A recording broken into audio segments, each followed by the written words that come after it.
Living in the Philippines looks like a dream, but not everyone who comes here actually stays.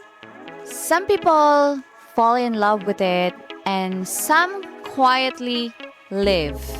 And what's interesting is they don't always say why. So let's talk about it.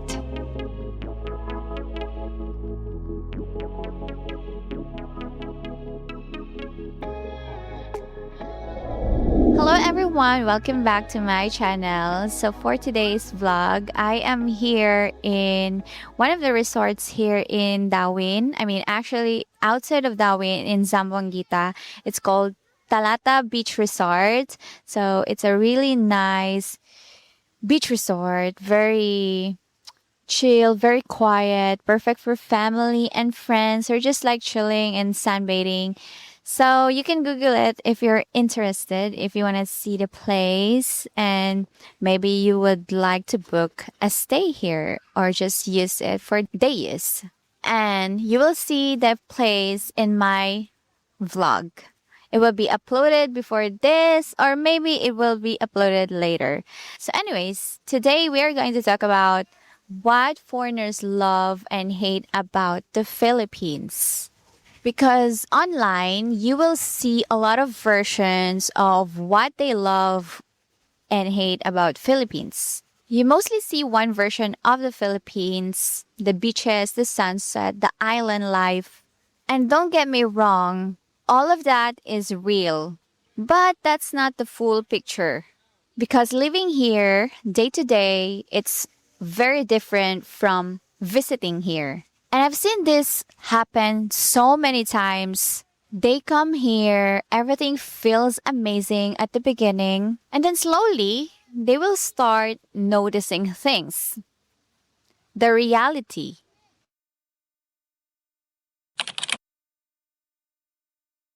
One of the things that I always hear is that they feel that life here is lighter.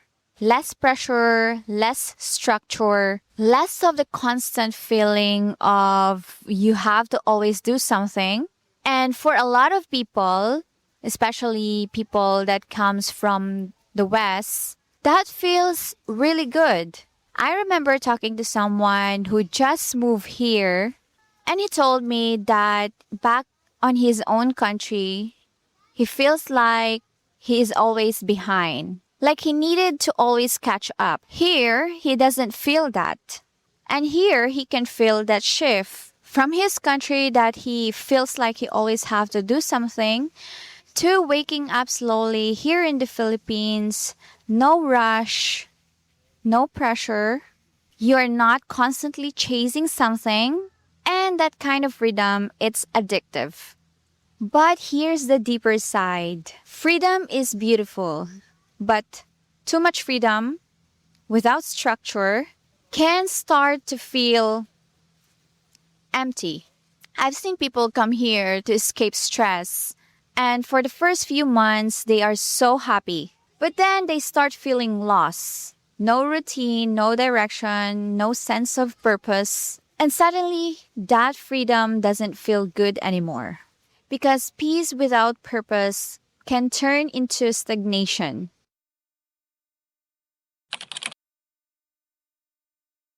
Let's talk about money because this is one of the reasons why people move here.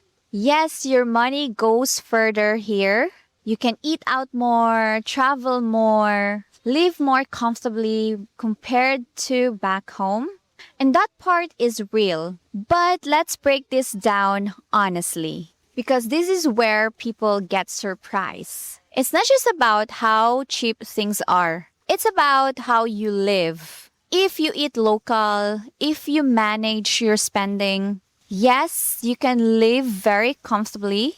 But if you try to live like you are still in the Western country, ordering all the time, going to expensive places, constant travel, your expenses will go up fast. I've seen so many people here thinking that they could save a lot of money.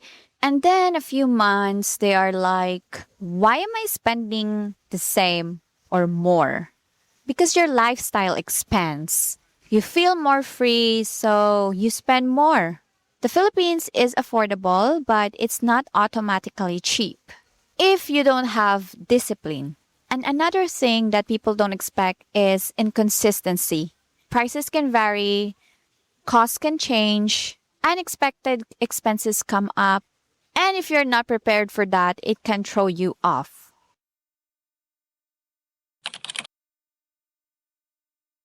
One thing people love about the Philippines is how easy it is to escape. You can be living in the city and a few hours later, you are at the beach or in the mountains or in another island.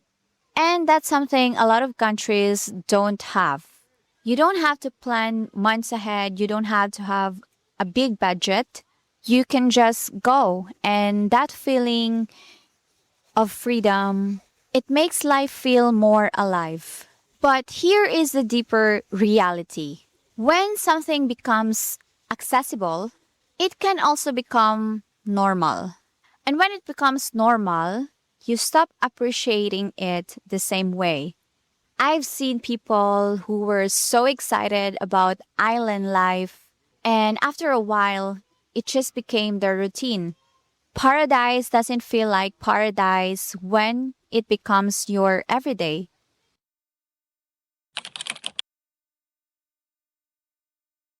This is one of the biggest adjustments, the time. Because things here don't always move fast. Processes takes longer, appointments take longer. Even the simplest things take time. And if you are coming from a country that is very structured, organized, efficient, this can feel very frustrating. I went to renew my driver's license last week. And for me as a Filipino, the process last week has been smoother unlike 5 years ago. 5 years ago, I have to wake up at 4 a.m. to line up outside of the LTO to get my driver's license. And it took me 3 days to get my driver's license. But last week, everything was easy. It took me 1 day to renew my license because everything is online now. What I did is took exam online and went to get my medical certificate. That took me for like 2 hours of waiting, but still I have to come early in the clinic at 7 a.m. because there's a lot of people who want to do medical certificate and they only accept 100 people. So I was there at 7 a.m. and I was finished there like around 9 a.m. and head to the LTO office and waited for an hour for her to tell me that I was using a wrong account. So I have to go back home and log in my laptop and then took the exam again and went back to LTO at 1 p.m. and I was done at around 3 p.m. So for me as a Filipino, that is a really huge difference from 5 years ago. But if you are a foreigner, that could be a lot of time spending just processing a driver's license. It's not that things here in the Philippines are wrong. Philippines is just in a different pace. But adapting to that pace, that is the challenge. If you need everything to be fast and predictable, you are going to struggle here.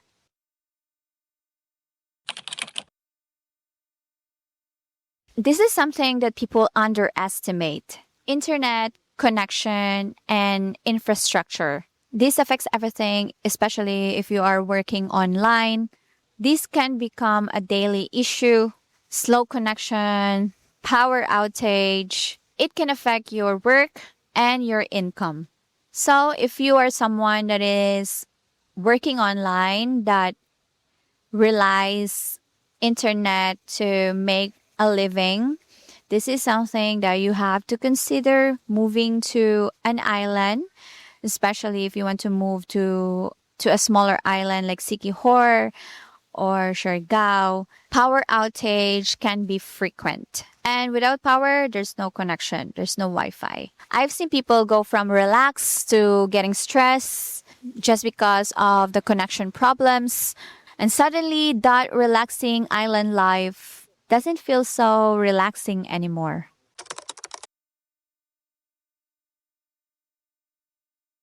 This is the biggest one, the expectation versus the reality. Some people come here thinking that life will be simple, peaceful, easy, but life is still life. You still deal with it.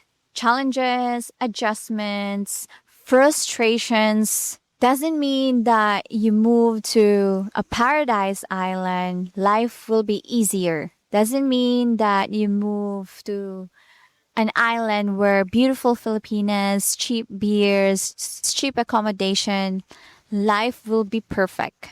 You have to remember, no country fixes your life. You bring yourself with you, your habits, your mindset, your problems. And if you don't deal with those, they will still follow you. The Philippines can change your lifestyle, but it won't change who you are. So yeah, the Philippines is beautiful, but it's not perfect. And it's not for everyone. You need patience, flexibility, understanding. But if you can adapt, if you can accept those changes, if you can accept both sides, not just as a place, but as a real life. And I'm really curious, if you are living here, what surprised you the most? What did you love about the Philippines? And what made you struggle?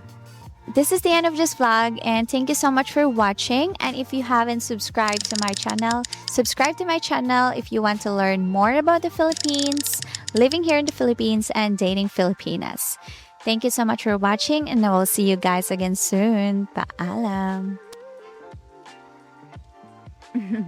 Hello!